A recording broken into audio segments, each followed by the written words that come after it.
Bonjour à tous, aujourd'hui une vidéo sur l'éditeur de StarCraft où on va apprendre différents scripts. Pour commencer, on va regarder la vidéo.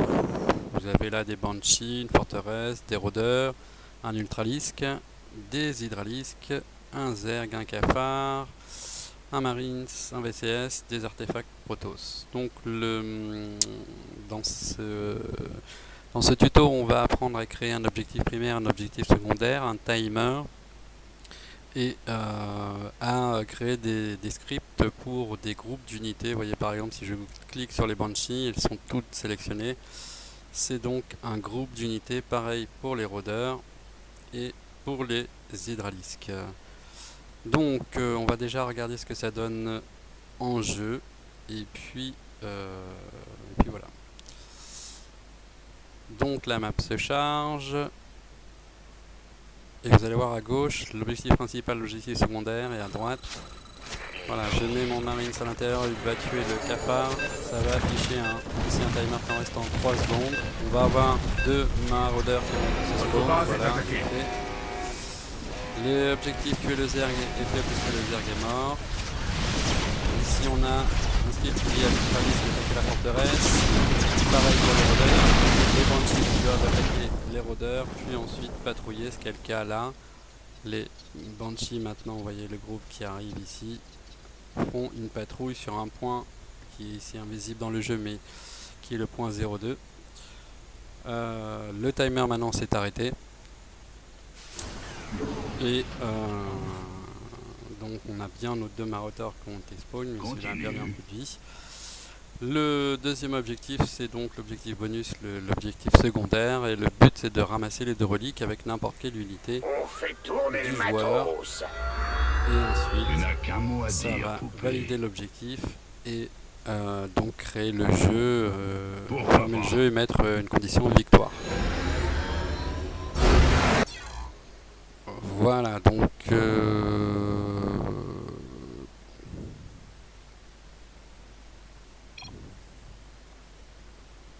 bonjour à tous, voici une vidéo sur l'éditeur de StarCraft. Petite map avec... donc je mets mon Marines dans le bunker, il tue un Cafard, ça génère ici un timer. Au bout de 5 secondes, j'ai deux maraudeurs ici qui apparaissent. C'est un script qui demande à la forteresse. Pareil, les rôdeurs attaquent la forteresse, les Banshees protègent la forteresse, puis partent en patrouille sur un point qui est ici. J'ai donc l'objectif principal qui s'est affiché, tuer un Zerg. Le Zerg donc est bien mort, donc l'objectif principal est validé. J'ai donc un deuxième objectif qui est l'objectif secondaire, l'objectif bonus, de ramasser les deux reliques.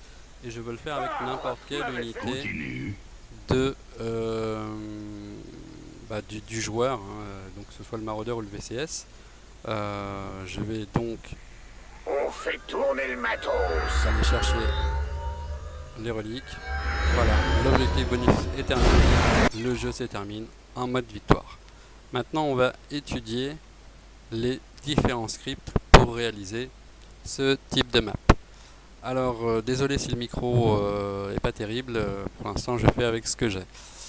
Donc on ouvre les déclencheurs, mais avant je vais vous montrer dans le menu carte groupe d'objets. Pour que par exemple ici on voit le groupe rôdeur qui inclut donc tous les rôdeurs. Donc il suffit de cliquer sur le plus pour créer un nouveau groupe. Voilà. Puis ici de cliquer sur le plus et d'ajouter des unités. Celui-là je le supprime. Donc allons voir les déclencheurs. Premier déclencheur, initialisation de la map. Donc je crée un pan caméra sur le joueur 1 pour le player 1 sur le joueur, sur l'unité marine en 0 secondes. Ensuite je révèle la région 3, donc la région 3 c'est ce gros cercle bleu, donc révéler ça veut dire j'éclaire la zone. Ensuite je crée mes objectifs, mon objectif principal et mon objectif primaire. Avant cela je vais créer deux variables, l'objectif 1 et l'objectif 2, donc qui seront des variable avec pour type ici objectif. Donc je reviens sur mon script. Donc je crée un objectif pour le player. L'objectif sera actif, sera primaire, donc c'est le premier objectif, l'objectif principal. Je rajoute convert player to player group et je mets 1 pour dire que c'est bien pour le joueur 1. Je mets un petit texte, par exemple là, tuer le zerg. L'objectif principal c'est de tuer le zerg. Après je set objectif player, ça veut dire que je vais attribuer cet objectif au joueur 1. Donc je choisis ici ma variable objectif 1 qui se trouve ici. Je mets convert player to player group 1. Donc là maintenant l'objectif est assigné au joueur 1. Ensuite je fais en sorte qu'il soit visible, donc show hide objective, donc toujours l'objectif 1 pour le joueur 1. Après je crée une variable. Donc là je crée une variable. Les variables se créent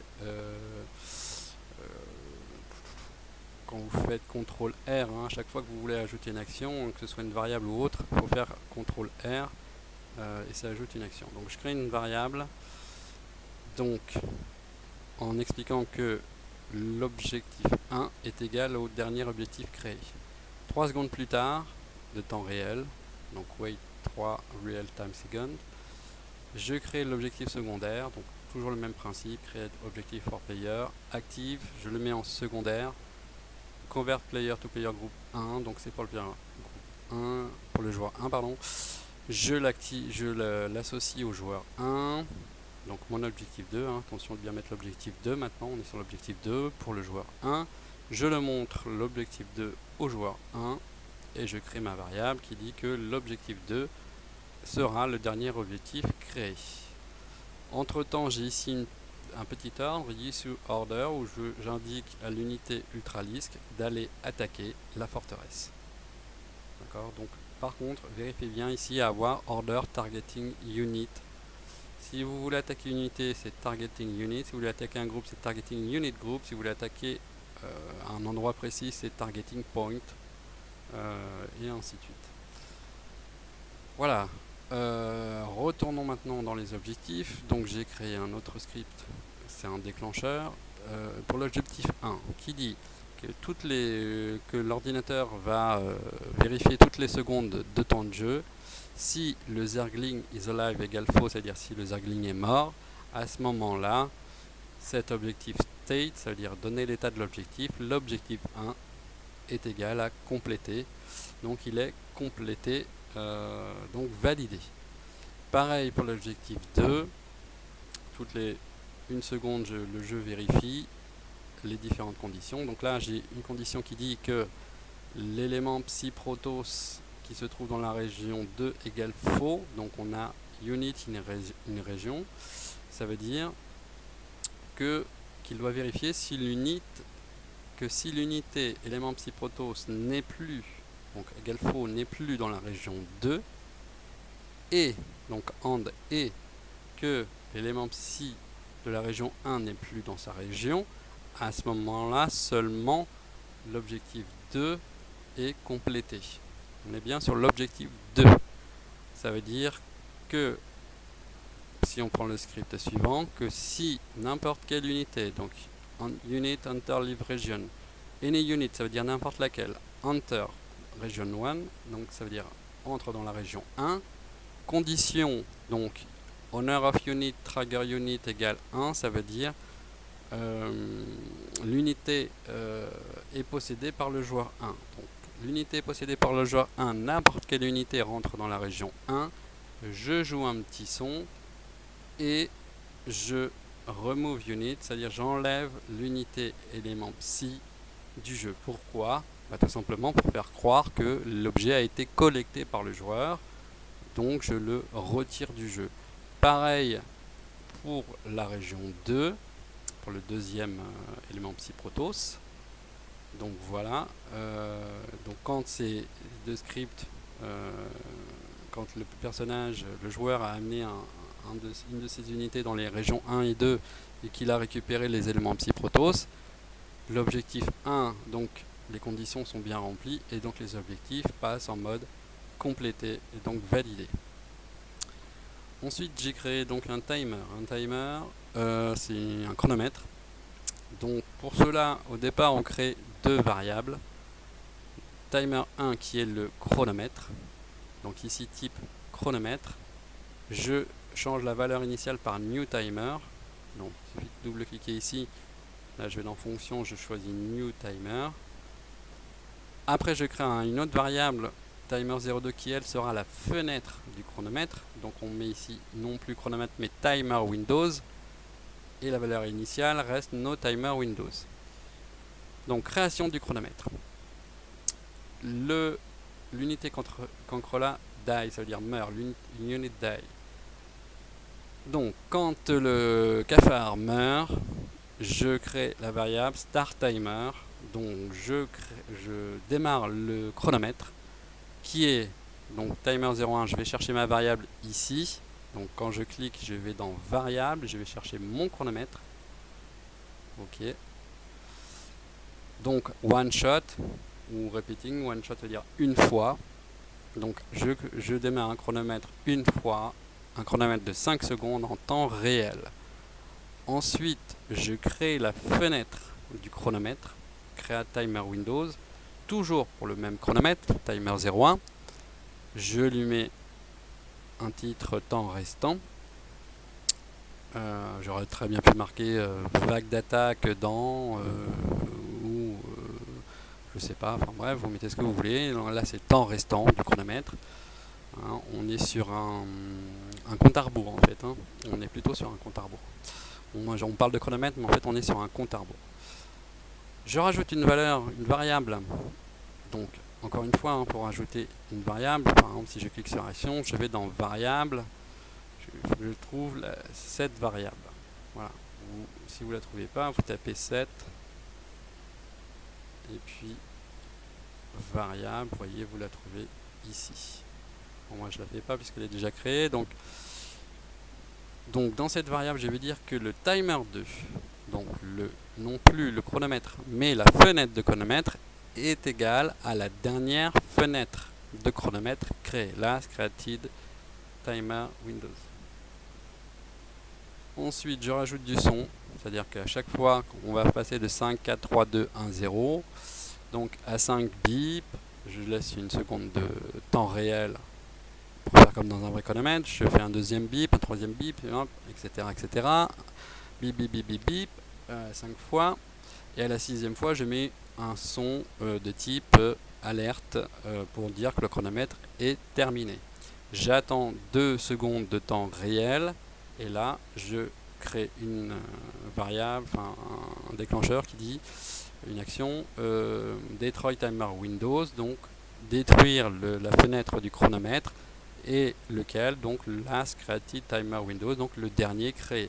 Ce qui renvoie en fait sur cette variable qui disait que le timer Windows, la fenêtre du chronomètre, est égale à Last Created Timer Windows. Donc c'est bien comme ça que je vais fermer. Ça c'est très important, il ne faut rien louper là-dedans, sans quoi ça ne marchera jamais. L'ordre est aussi important, hein. Il faut vraiment que vous fassiez comme moi si vous voulez réussir à fermer le... Parce que bien souvent les gens qui cherchent à faire des timers n'arrivent plus à fermer la fenêtre. Et donc tout ça, ça a une importance. Ensuite j'ai un autre script qui dit fin du timer. Donc là, je dis que le timer est expiré. Donc notre chronomètre, on n'en a qu'un seul. Donc timer 01 est expiré. Donc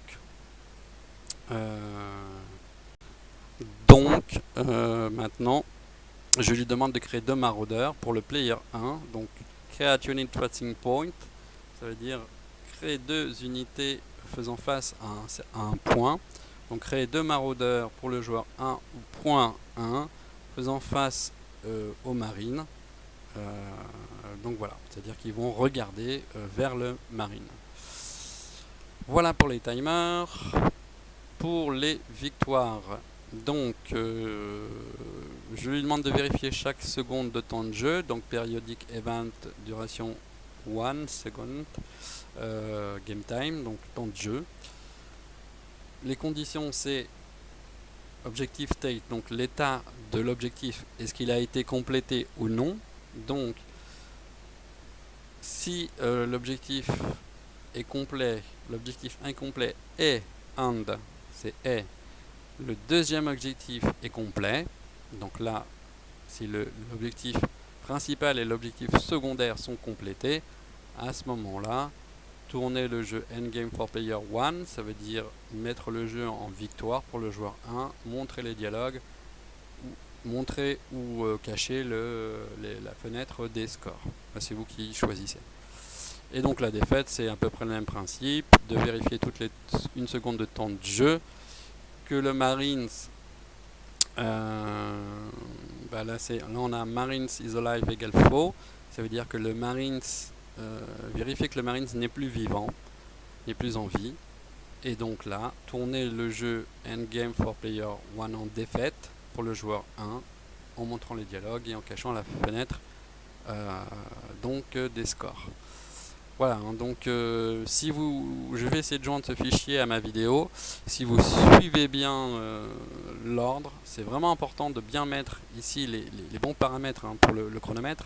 Donc c'est bien une variable chronomètre, puis une variable timer Windows. Le chronomètre doit être en new timer, la timer Windows doit être en no timer Windows. Hein, et donc il faut bien respecter l'ordre de la variable. D'abord, je démarre le chronomètre, ensuite je crée la fenêtre, je crée ma variable et à la fin, je détruis ma fenêtre. Voilà, donc j'espère que ça va vous aider à progresser dans la création de maps. Et puis, voilà, désolé pour le son si le son est mauvais et je vous dis à la prochaine.